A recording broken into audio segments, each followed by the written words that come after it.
The shuttle landed in Geneva on a gray morning. Ambassador Henry Blake walked down the ramp on shaking legs. He had not slept in 3 days. Every time he closed his eyes, he saw his friends turning to ash. President Daniel Price was waiting for him. The president was a tall man with broad shoulders and a face that rarely showed emotion. Today, his face showed everything. "Tell me it is not true," the president said. Blake could not speak. He simply handed over the data chip that contained the recording. The recording the Emperor had forced him to take. 2 hours later, the president addressed the United Nations. The chamber was silent as the video played on the massive screen. Delegates watched the 3 generals die. They watched the Emperor smile. They heard his warning. When it ended, no one moved. Then, slowly, people began to stand.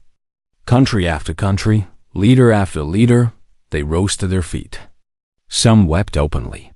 Others shook with fury. President Price stepped to the podium. His voice was steady, but his hands were clenched into fists. "They wanted to teach us fear," he said. "They thought killing 3 of our finest would make us bow. They thought we would crawl back to them and beg for mercy." He paused and looked around the room. They were wrong. They will learn what fear truly means. The world changed in a single day. Old enemies became allies. Political differences vanished. Every nation, every people, every human being united behind one simple truth: Earth would not submit. Earth would not forgive. Earth would have justice. Admiral Samuel Grant stood in the war room beneath the Atlantic Ocean. He was 60 years old, with white hair, and steady hands that had commanded ships in a dozen battles. Now he commanded everything. "Show me what we have," he said. Dr. Maria Santa stepped forward. She was a small woman with dark eyes that held secrets most people could not imagine. For 15 years, she had led Project Hammer, Earth's most classified program. When the first alien ships crashed on our planet decades ago, we studied them, she said. We learned their technology.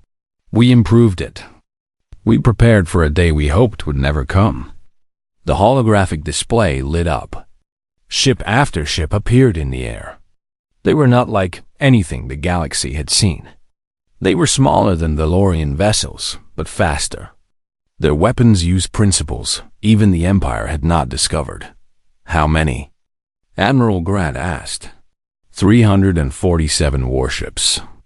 15,000 fighters. Ground forces equipped with weapons that will cut through Valorian armor like paper. The Admiral studied the display. They have thousands of ships. They have billions of soldiers. They have numbers, Dr. Santos agreed. We have something better. We have anger. And we have surprise. They think we will spend months crying. They think we will hesitate. They do not know us at all. General Victor Hayes entered the room. He was a large man with scars on his hands from years of ground combat. He had served under Diana Cole for 20 years. Now he would carry on her work. The troops are ready, he said.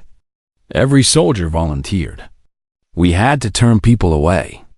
Old veterans showed up asking for weapons. Teenagers lied about their age to join. I have never seen anything like it. Captain Laura Bennett stood in the corner, quiet and watchful.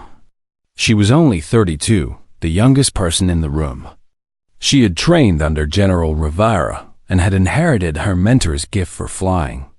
Now she led the fighter squadrons. The pilots are ready to die, she said simply. But we would rather make the enemy die first. President Price entered the war room. Everyone stood at attention. I have just formally withdrawn Earth from the Valorian Empire, he announced. And I have declared war. Admiral Grant nodded. We will strike in 3 days. Multiple targets at once. By the time they understand what is happening, we will have taken their border systems. Can we win? The president asked. The admiral was quiet for a moment. They have ruled for thousands of years. They have crushed every rebellion. They have never lost a war. He looked at the president with fire in his eyes. But they have never fought humans. They do not know what we become when you hurt our people. They killed 3 generals and thought it would weaken us. Instead, they united 8 billion people against them. Every single one of us is now their enemy. And we do not stop. We do not surrender. We do not forget.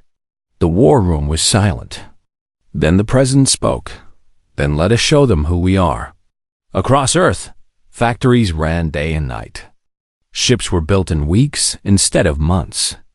Weapons rolled off assembly lines in numbers that would have seemed impossible before. People worked double shifts and asked for more. Farmers donated food. Scientists shared discoveries. Criminals and prisoners asked to serve. Humanity had never been so united. In orbit, the fleet gathered.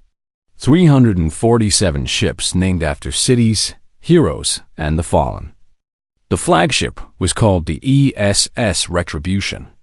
It carried the names of Morgan, Rivara, and Cole on its hull. Ambassador Blake stood on the observation deck and watched the fleet assemble. He had not slept in weeks, but he felt more alive than ever. "I am sorry," he whispered to the stars. "I could not save you. But I promise you this. The galaxy will remember what they did. And they will pay for it with everything they have." Far away, in his palace on Verith Prime, Emperor Zoreth received reports of human activity. His advisors told him not to worry. The humans were grieving. They were weak. They would eventually accept their place. The Emperor believed them. He went to sleep that night, thinking of how easily he had broken the human spirit. He did not know that death was already coming. 3 days from now, his empire would begin to burn. The stars had always seemed peaceful to Admiral Daniel Carter. He stood on the observation deck of the Resolute, watching Earth spin slowly below. Blue oceans, green lands, white clouds. Home to 12 billion souls who had finally found their place among the stars, thought it had taken humanity 200 years to reach this point. 2 centuries of slow progress, of learning, of building relationships with species that had traveled between stars for thousands of years before humans even discovered fire. The Galactic Concord, a coalition of 12 alien races, had welcomed humanity with polite smiles and gentle words. They called humans a young species.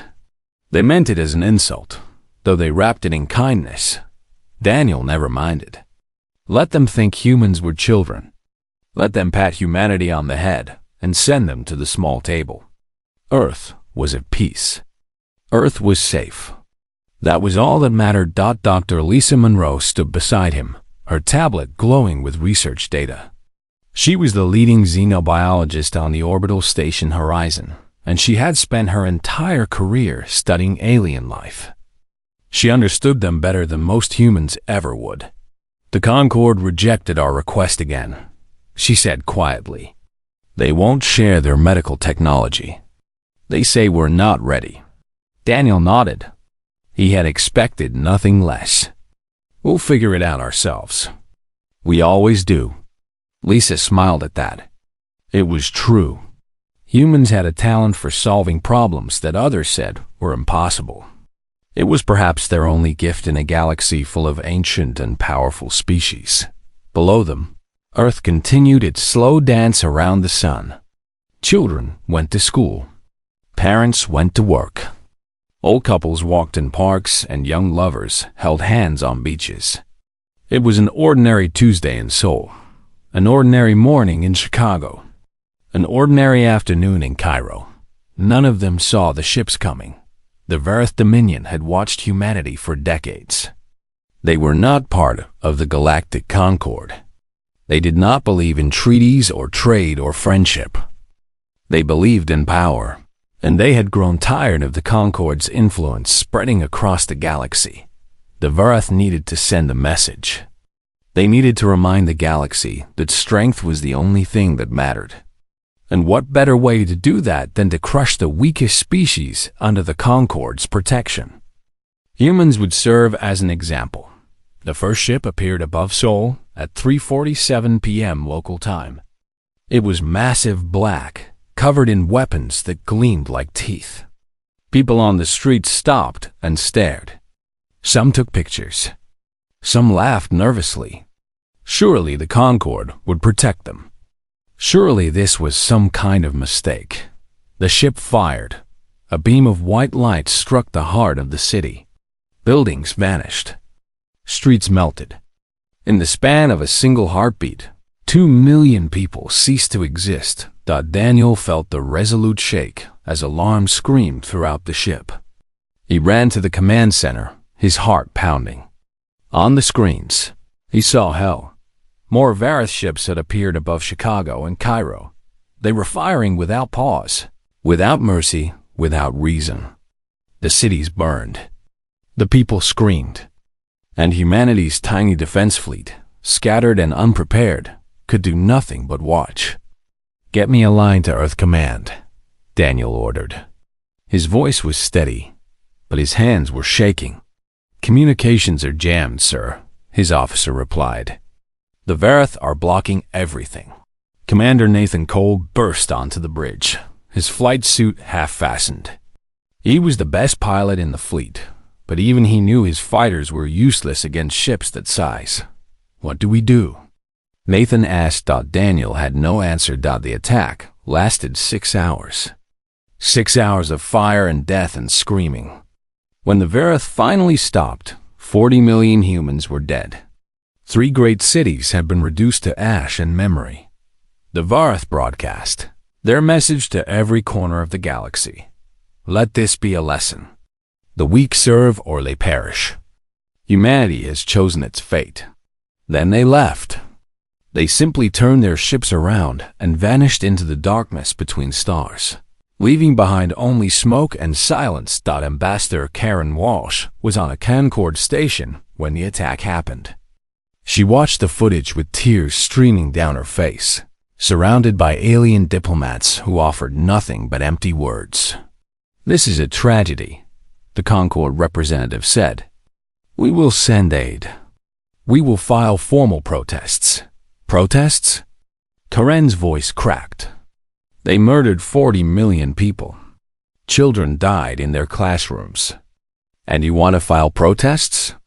The alien shifted uncomfortably. The Verith are outside our jurisdiction. We cannot risk a wider war. Surely you understand. Karen understood perfectly. The Concorde would do nothing. They would send food and medicine and sympathy, but they would not fight. They would not risk their comfortable peace for a species they considered barely more than clever animals. She left the chamber without another word. On Earth, the survivors gathered in the ruins. They dug through rubble with their bare hands, searching for anyone who might still be alive. They found mostly bodies. Small bodies.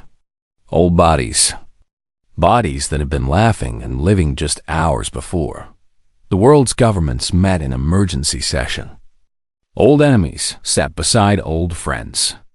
Disagreements that had lasted centuries suddenly seemed meaningless. They voted unanimously to form a unified coalition, something humanity had never achieved in all its history. They gave Admiral Daniel Carter command of everything. Every ship, every soldier, every weapon humanity possessed. Daniel accepted the position with a single nod. He stood before the assembled leaders, his uniform stained with dust from the rescue efforts, his eyes red from smoke and grief. "The Verith think we are weak," he said. "They think we will cry and beg and accept our place at the bottom of the galaxy." He paused, looking at each face in the room. "They are wrong." That night, Daniel stood alone on the observation deck of the Resolute. Earth hung below him, scarred and mourning. Fires still burned in places where cities used to stand. He thought of his daughter Megan, safe on a ship far from the attack. He thought of his son, buried in Seoul 2 years ago, after an illness the Concorde's medicine could have cured, but they refused to share. He thought of 40 million voices. Silenced forever. The stars looked cold now. Cold and cruel and full of monsters who believed that kindness was weakness and mercy was foolishness. Daniel made a quiet promise to the darkness. A promise that the galaxy would learn to fear. A promise written in the ashes of the dead. Earth would answer. And when it did, the stars themselves would tremble. 3 months passed, and the galaxy forgot about Earth. The Verith dominions celebrated their victory with parades and feasts. High Warlord Kethra, the commander who had ordered the attack, was praised as a hero. He had proven that the young species were nothing to fear. He had shown the Concord that their protection meant nothing. The Galactic Concord sent relief supplies and kind messages. They expressed their deep sorrow for humanity's loss. Then they went back to their trade agreements and political meetings, confident that the matter was settled. Earth had gone quiet. No broadcasts, no diplomatic communications, no ships entering or leaving the system. The few alien traders who tried to visit were turned away at the edge of the solar system by silent human vessels that refused to explain anything. The galaxy assumed humans were grieving, broken, defeated. They could not have been more wrong. On Earth, something was happening that had never happened before in human history. Every nation, every government, every corporation and organization had united under a single purpose. Factories that once made cars now built weapons. Universities that once studied philosophy now studied war. Children who once dreamed of being artists now dreamed of being soldiers. General Amy Torres walked through one of the new training facilities, watching young men and women learn to fight. They trained 18 hours a day. They never complained. Every single one of them had lost someone in the attack. A parent, a child, a friend. Their grief had become fuel. How many? She asked her aide. 12 million volunteers so far, ma'am. More arriving every day. Amy nodded. The numbers were staggering, but they would need every single one of them in a secret laboratory deep beneath the Rocky Mountains. Dr. Eric Walsh worked without sleep. He was the younger brother of Ambassador Karen Walsh, and he had spent his career studying alien technology. Now he had a new mission: make it better. The Verith had left behind debris from their attack. Pieces of their weapons, fragments of their shields. Eric and his team studied every scrap, learning its secrets. Their energy systems are impressive, Eric admitted to his colleague. But look here. They waste nearly 40% of their power in heat dispersion. Can we fix that? Eric smiled. It was not a pleasant smile. We can do better than fix it. We can make weapons they've never imagined. Within weeks, Earth shipyards were producing vessels that moved faster and hit harder than anything the galaxy had ever seen. They took the best of human engineering and combined it with improved Verith technology. The results were terrifying. Captain Megan Carter commanded a small stealth ship called the Ghost. She was Admiral Daniel Carter's daughter, and she had inherited her father's cold determination. Her mission was simple: map enemy space without being detected. The Ghost slipped through the darkness between stars, gathering information that would shape the coming war. Megan watched Verith military installations through her ship's sensors, counting ships, memorizing patrol routes, identifying weaknesses. They're careless, she told her crew. They leave gaps in their defenses. They don't expect anyone to challenge them. They've never fought humans before, her navigator replied. Megan thought of her brother. Buried on Earth, she thought of the friends she had lost in Seoul. No, she said quietly. They haven't. Back on Earth, Ambassador Karen Walsh stood before the Galactic Concord's communication array. She had requested a formal audience, and every major species in the Concord was listening. I am here to announce Earth's withdrawal from all galactic treaties and agreements, she said. Her voice was calm and clear. We release the Concord from any obligation to our species. We ask nothing from you. We expect nothing from you." The alien representatives looked confused. Some seemed relieved. Others looked worried. "What do you intend to do?" One of them asked. Karen's expression did not change. "We will handle our affairs alone." The broadcast ended. The Concord officials discussed the matter for several hours, then concluded that humanity was simply being proud. They would calm down eventually. They would come crawling back when they realized they needed the Concord's help to survive. The Verith Dominion heard about Karen's announcement and laughed. High Warlord Kethra appeared on galactic broadcasts to mock the broken species. "The humans have cut themselves off from their only friends," he said.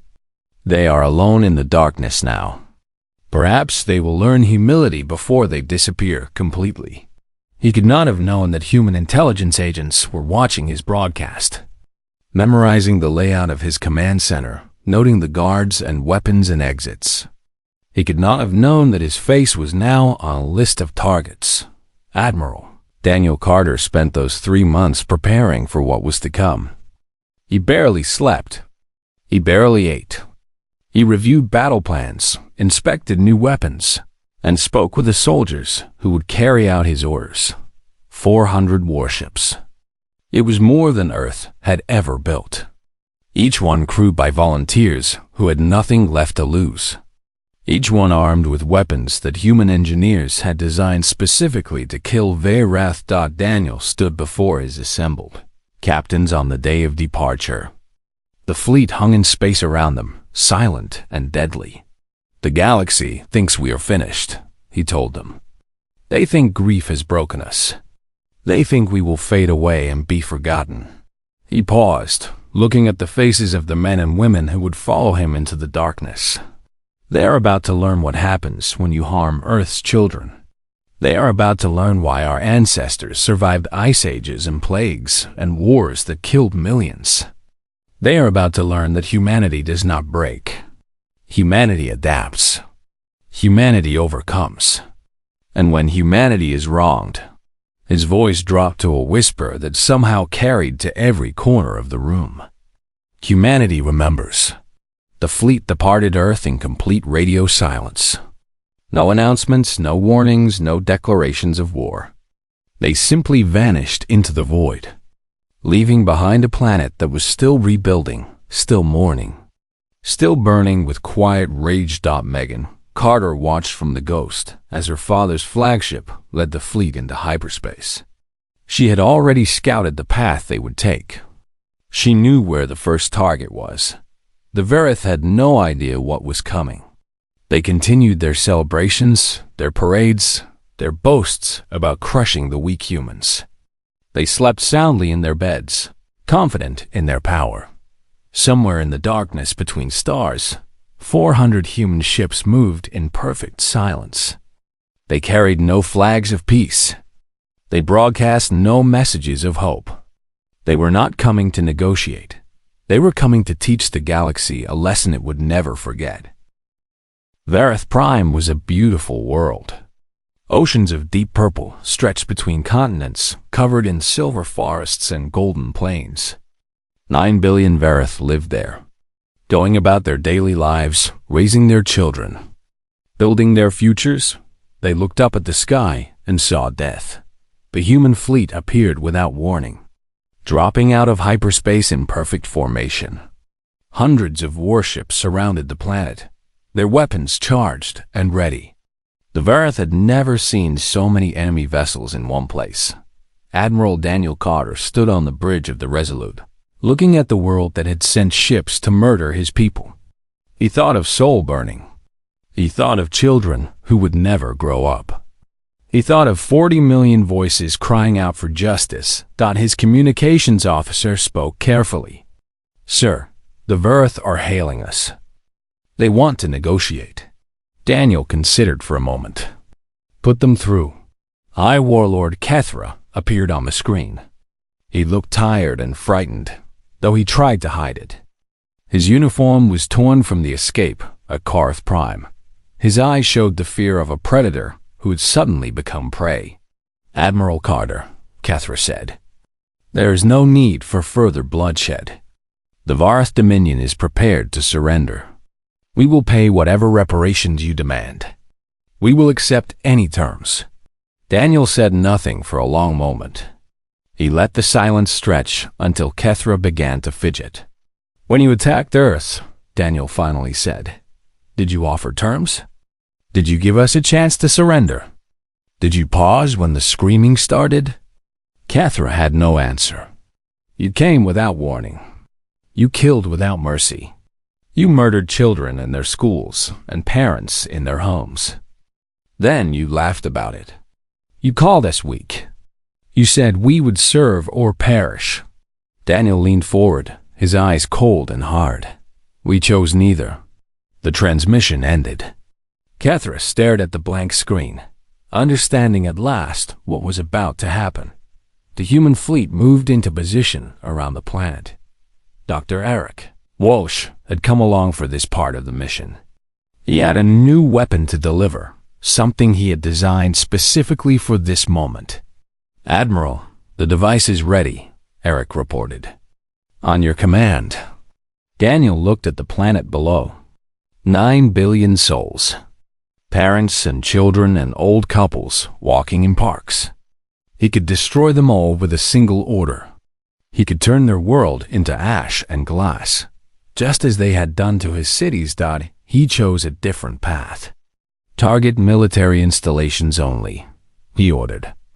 "Government buildings, weapons factories, power plants, communication centers. Nothing else."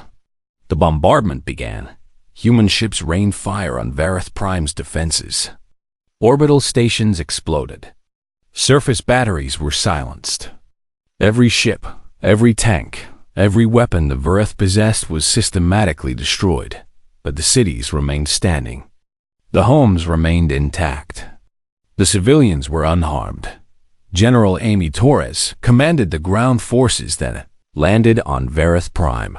Her soldiers moved through the ruins of military bases, securing key positions and capturing enemy officers. They did not shoot civilians. They did not steal. They did not torture. They were professionals. They were humans. A young Verith child watched the soldiers pass by her home. She expected them to hurt her, to kill her family, to do what Verith soldiers would do. Instead, one of the humans smiled at her and kept walking. Dr. Walsh's weapon was deployed from high orbit. It was not a bomb. It was something far more devastating. The electromagnetic pulse spread across the planet like an invisible wave. It fried every piece of advanced technology it touched. Ships fell from the sky. Factories went dark. Communication systems died. Vehicles stopped moving. In a single day, Verith Prime was reduced from a galactic power to a pre-industrial society. They still had their lives, their homes, their families.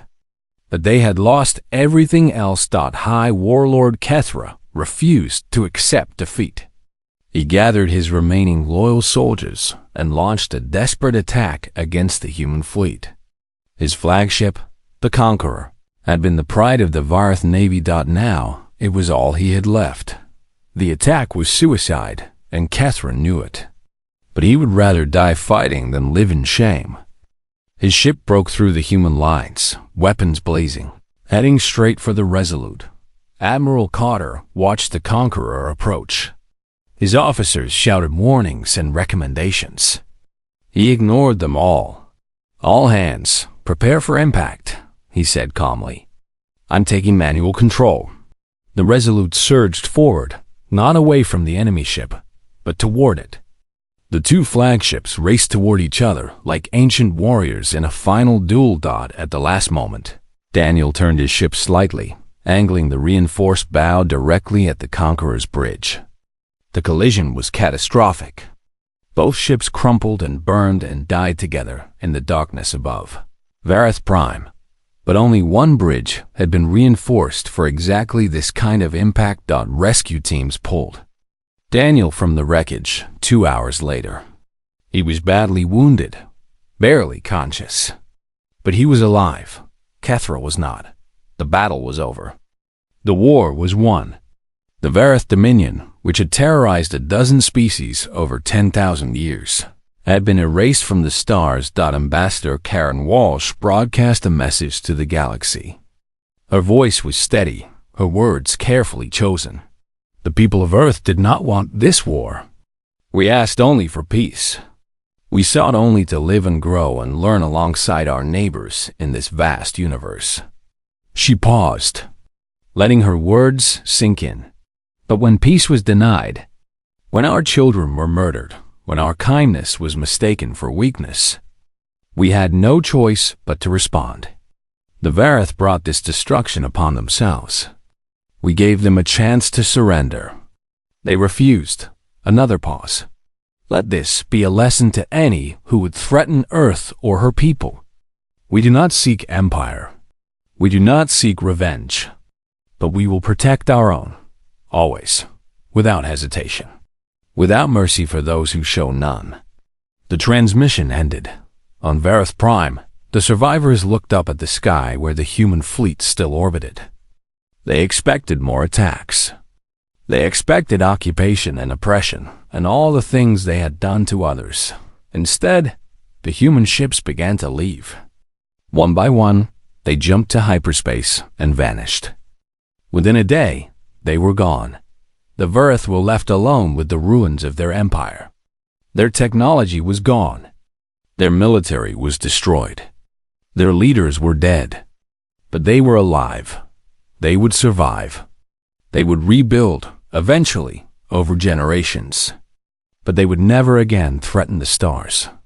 And whenever their children asked why the Verith no longer flew among the stars, their parents would tell them the story of a species they should never have provoked. The humans.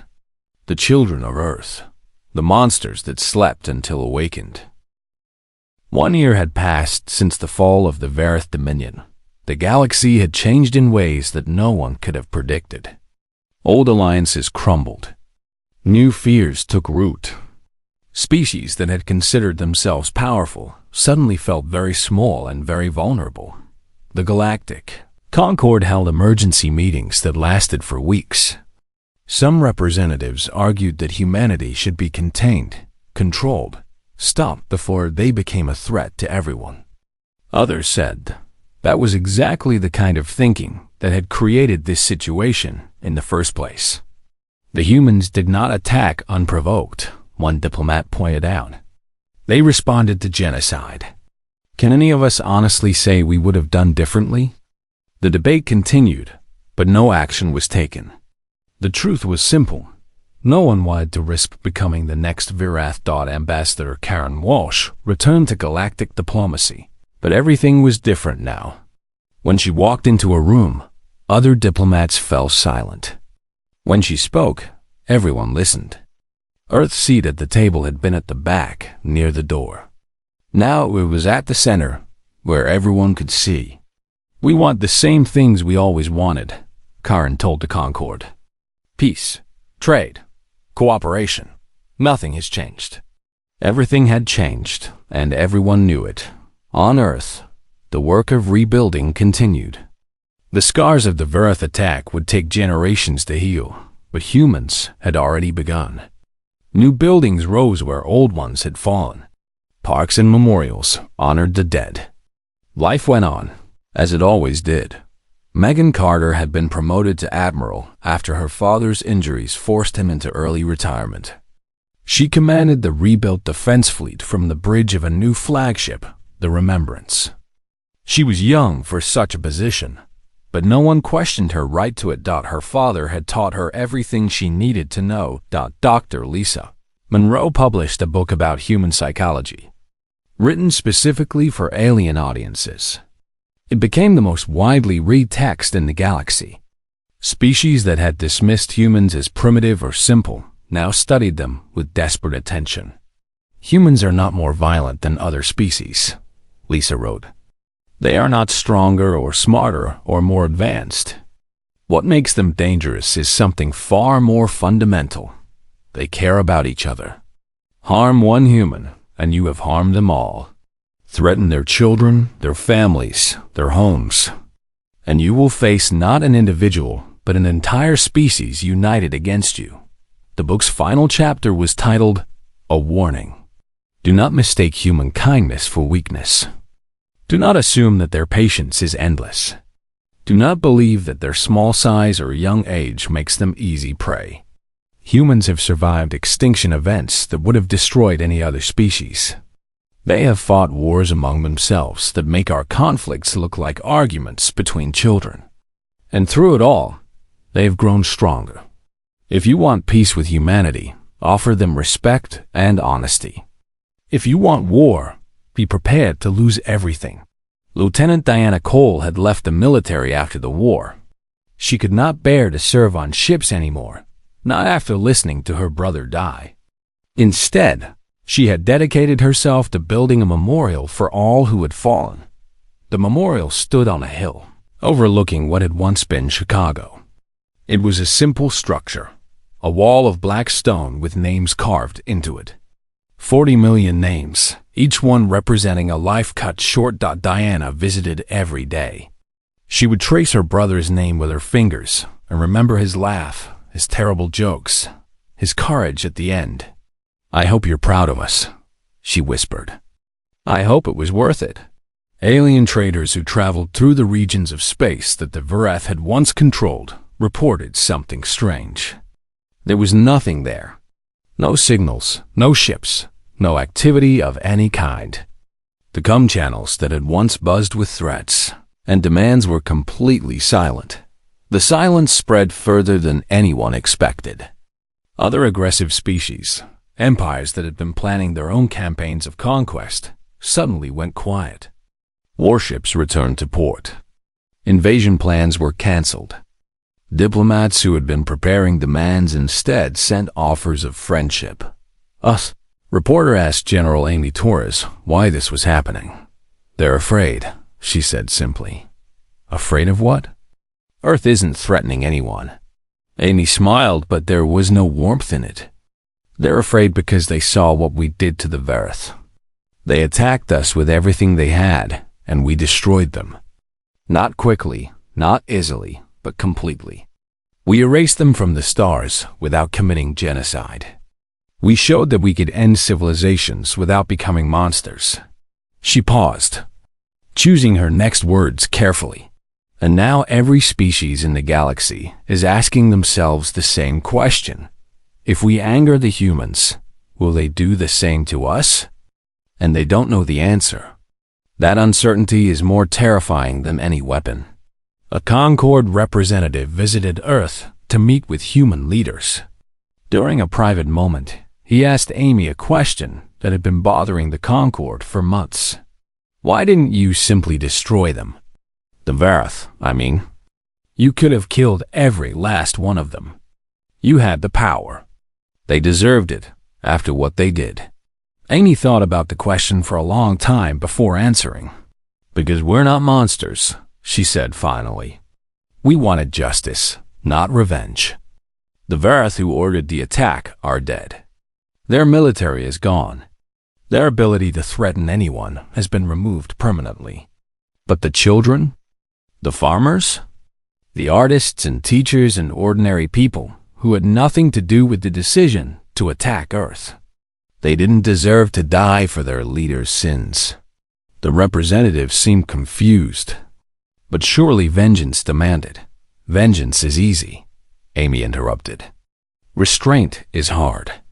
We chose the hard path because it was the right path. And also because we needed the galaxy to understand something important. What's that? We stopped.